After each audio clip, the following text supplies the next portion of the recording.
दोस्तों, बात करते हैं आज वेदों के बारे में।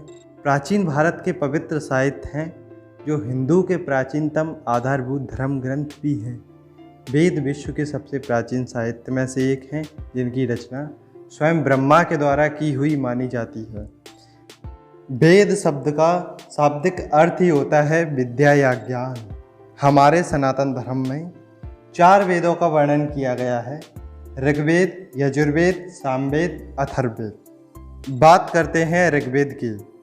ऋग्वेद को सबसे प्राचीन तथा प्रथम वेद माना जाता है, जिसमें मंत्रों की संख्या 10,627 है।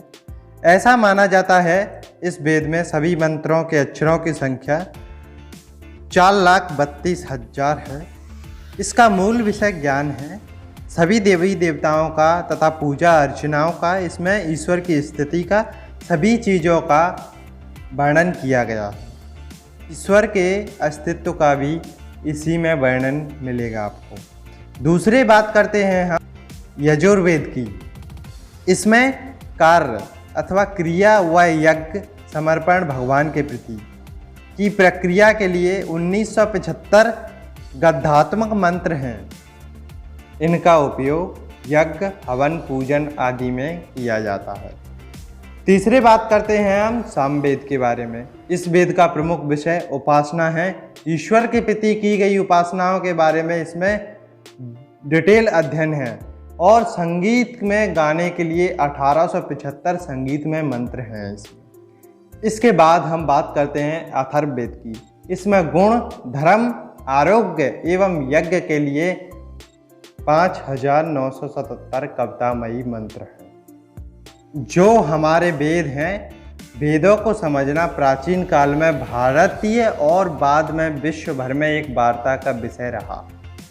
इसको पढ़ने के लिए 6 अंगों शिक्षा, कल्प, निरक्त, व्याकरण, छंद और ज्योतिष के अध्ययन और उपांगों, जिनमें 6 शास्त्र, पूर्व मीमांसा, विशेषिक, न्याय, योग, सांख्य और वेदांत व 10 उपनिषद, ईश, केन, कठ, प्रश्न, मुंडक, मांड्युक्य, ऐतिरेय, तैतिरेय, छंदोक्य और बृहदारण्यक आते हैं। प्राचीन समय में इनको पढ़ने के बाद वेदों को पढ़ा जाता था। जो भी उचित था उससे पर्याप्त ज्ञान वेदों के बारे में हो जाता था। उसके पश्चात हम वेदों का अध्ययन कर सकते थे। अगर हम बात करें प्राचीन काल के जो वेदों के अच्छे ज्ञाता रहे ऋषि मुनि, उनके नामों के बारे में जानते हैं कुछ। उनमें से प्रमुख वशिष्ठ, शक्ति, पराशर, महर्षि वेदव्यास, जैमिनी, याज्ञवल्क्य और कात्यायन इत्यादि ऋषियों को वेदों के अच्छे ज्ञाता माना जाता था। ये वेदों के बारे में बहुत अधिक ज्ञान रखते थे। वह हर प्रकार के वेदों को समझने समझाने में पारंगत थे। भारतीय वेदों से देश भारत के लोगों में भले ही इसकी कम सोच समझ है, लेकिन कई देशों ने वेदों का अध्ययन किया है। कई भाषाओं में इन वेदों को रचा गया है, लिखा गया है और विदेशों में भी इसका प्रचार प्रसार हुआ और लोग इसी वेदों से अपनी हर समस्या का समाधान ढूंढ रहे हैं। लेकिन हमारा देश भारत, जिसमें महर्षियों ने वेदव्यास जैसे महर्षि हुए, जैमिनी जैसे महर्षि हुए, वेद रचे, वहाँ पे इन वेदों का अध्ययन ही नहीं किया जा रहा।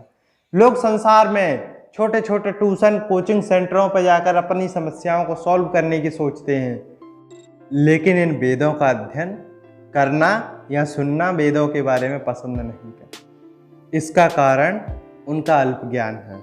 अल्प ज्ञान के कारण वो सब ये नहीं करते।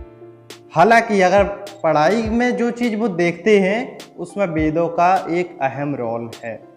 जो आज हम किताबें पढ़ते हैं उनमें वेदों का एक अहम रोल है, अहम भाग है। वेदों में ऐसा कोई विषय नहीं है जिसके बारे में ना लिखा गया हो। वेदों में हर चीज़ के बारे में डिटेल में एक्सप्लेन किया गया है, डिटेल में लिखा गया है उस चीज़ के बारे में। चाहे म्यूजिक हो, आर्ट हो, कला हो, संगीत हो या फिर शल्य चिकित्सा हो या उपचार हो। इतना बड़ा आयुर्वेद पूरा एक वेदों का छोटा सा अंश है।